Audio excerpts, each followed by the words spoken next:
Wait a minute, now comes the miracle. And then we started to talk, not exchanging dirty jokes, just serious political talk. But you see my point. This exchange of obscenity was a kind of a moment of solidarity, you know, in the sense of we are not politically correct bullshitters, you know, who do that, ooh, I like your folkloric dances, I like your whatever. No, to have authentic relation of the other, you have to have this moment of,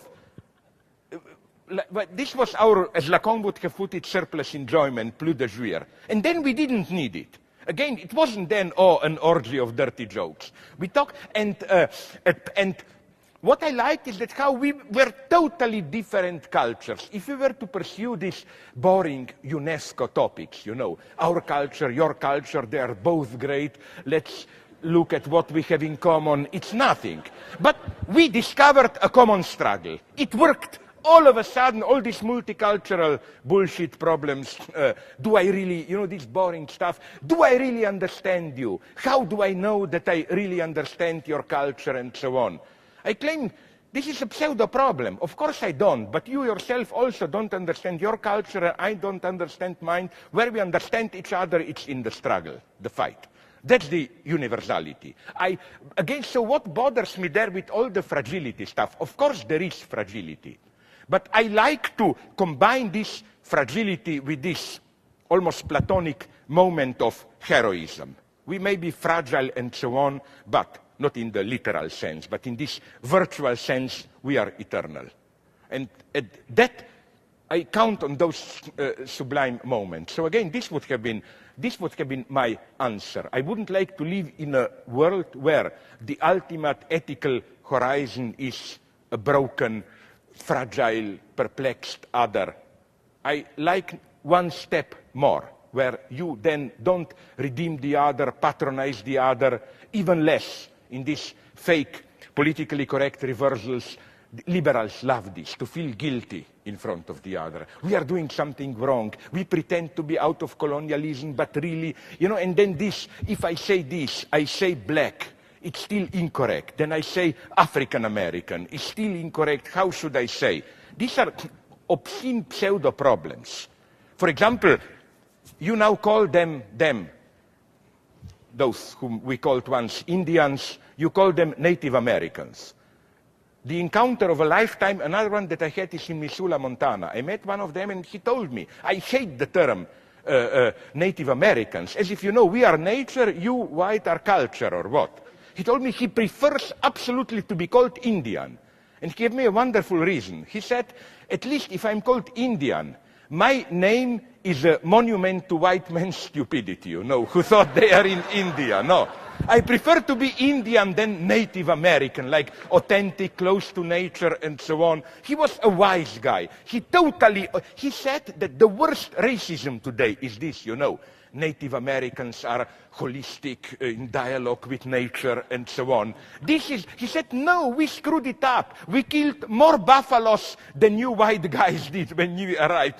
He tried to convince me, no, we already screwed up everything in the state. It was a wonderful experience of how he got it, how false is this, you know, it's as if white men, now that we are no longer white man's burden in the sense of redeeming all others, we still want to be at the top. If we cannot be the top good guys, we want at least be the top bad guys, like, you know. You other races or whatever, you may have difficult lives, but you are not really guilty. It's always still our imperialist manipulations, which basically makes us feel good. It sounds honest, but basically it means you are too stupid even to be really bad, you know. It's really us who are doing it. No, here, okay, I stop. I hope that made you feel better.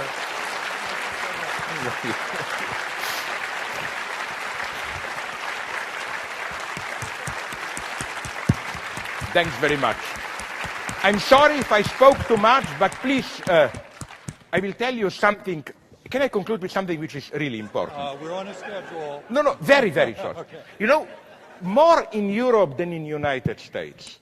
We live in, really, I think dark times are approaching. In Europe, we have now what is called Bologna reform of higher education all around Europe, which is a horror. It basically means that higher education should be reoriented towards, as they put it, social use. They want to turn us into expert knowledge. Their idea is that what universities should produce are experts. Like, there is unrest, and then we have psychologists, sociologists who will advise the police what to do. We have ecological... But, sorry, this is not thinking. Thinking is not to solve problems. Thinking is to reformulate the problems. Like, to think about, is this truly a problem? Where is the mistake? And this is why the good news, I don't want to flatter you and all of us, is that today, to pursue purely useless academic thinking, it's becoming more and more quite a subversive thing. So don't feel bad. Don't get caught into this pseudo working class but really extremely arrogant ideological blackmail that if you are doing useless studies, you should feel guilty and so on. No, our way of thinking, precisely in these new situations, who knows what will it mean, biogenetics and so on. We are needed more than ever, not to provide solution, but simply to get what is happening. So don't feel bad in the sense of none of this guilt. Like, I hate this pseudo, it's manipulation, like we are spending here time studying while children are starving in Africa and all that stuff, no? You're trying to make you guilty, no?